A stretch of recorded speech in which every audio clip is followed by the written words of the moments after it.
Chers amis, chers abonnés, vous avez un choix à faire.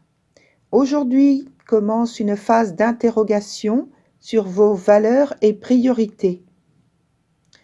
Pour certains, en ce week-end où on célèbre le cœur, cela peut être très important dans ce domaine et, pour d'autres, on ne parlera pas de romantisme, mais plutôt d'abondance, de prospérité, d'une meilleure santé, en tout cas de recherche d'harmonie dans son petit monde.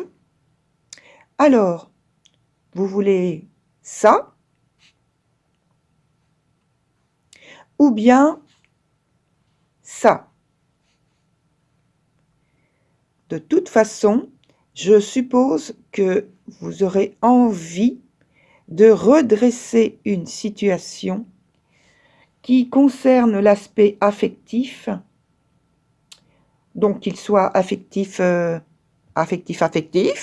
affectif familial ou même affectif professionnel. En ce jour, il y a de nombreuses solutions ou réponses de nouveautés et d'adaptation à une situation qui peut être conflictuelle ou malaisée.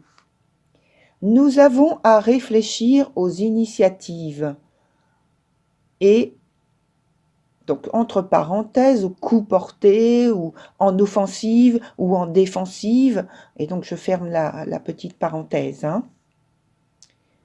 Le carré, donc en astrologie, c'est l'action. Et là, je parle de l'action, du carré, parce que il y a donc Mars, qui est en conjonction avec l'ascendant, en maison 12, et qui parle donc globalement des ennemis déclarés, et qui est carré à la Lune, qui est en maison 4. Et cette même Lune est en opposition à Vénus, qui est dans le signe du Bélier. Et, rappelons-le, Mars, qui est en conjonction à l'ascendant, comme je l'ai dit, est le maître du signe du Bélier.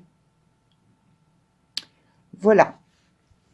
Donc, le ton est donné si on se laisse mener par le bout du nez.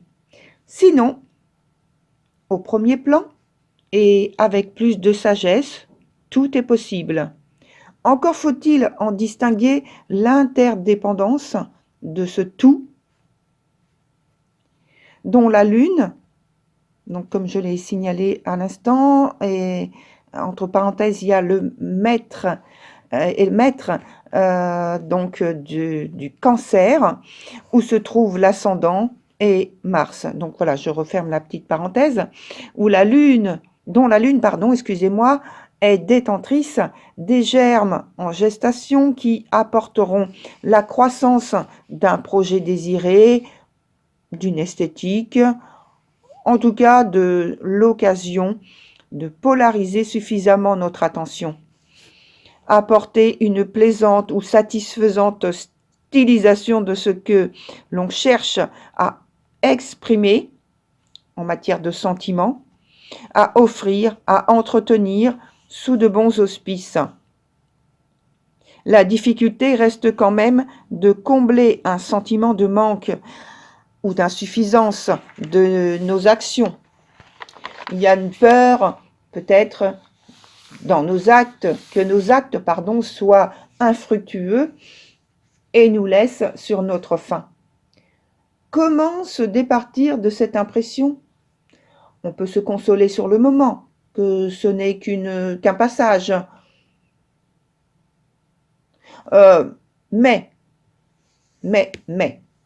Vénus va rétrograder bientôt, alors prenons note dès à présent de ces suggestions et réfléchissons à la suite pour y remédier quand il sera temps aux alentours de la 3e semaine d'avril. Mercure rétrograde aura déjà tracé sa route et sera redevenu en marche directe avec normalement une empreinte, à savoir comment procéder. Alors, après apprentissage et révision d'une situation de façon novatrice, hein. À nous d'y mettre assez de discernement. Je vous invite à ce propos à regarder sur ma chaîne créative Tarot TV. Je mettrai donc, vous pouvez voir donc l'indication affichée en haut de l'écran. Les tirages concernant les éclipses de mars, du mois de mars, hein, puisque Vénus, Mercure et Mars en rétrograde seront concernés. Alors, nous avons un sacré challenge à relever. Je disais donc que Vénus rétrograde lorsque l'éclipse lunaire, le 14 mars prochain, sera sur le point de degré 7 degrés 53 exactement, enfin voilà, autour de ce point-là. Donc, 3 passages de Vénus sur le degré 7. Que cela peut-il signifier pour nous? Nous sommes invités à réévaluer nos systèmes de valeurs, nos amours, quelle priorité nous leur donnons dans notre vie, nos attachements, à quel degré nous nous engageons et est-ce que c'est en conformité avec nos besoins? Soyez attentifs dès à présent en ce week-end de célébration de l'amour vu d'un point terrestre jusqu'en avril prochain,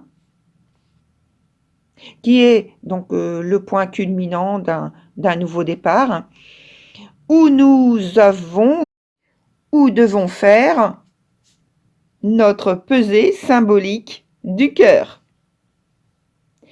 Avec les éclipses, c'est 6 mois d'évaluation. Voilà, très chers amis, très chers abonnés.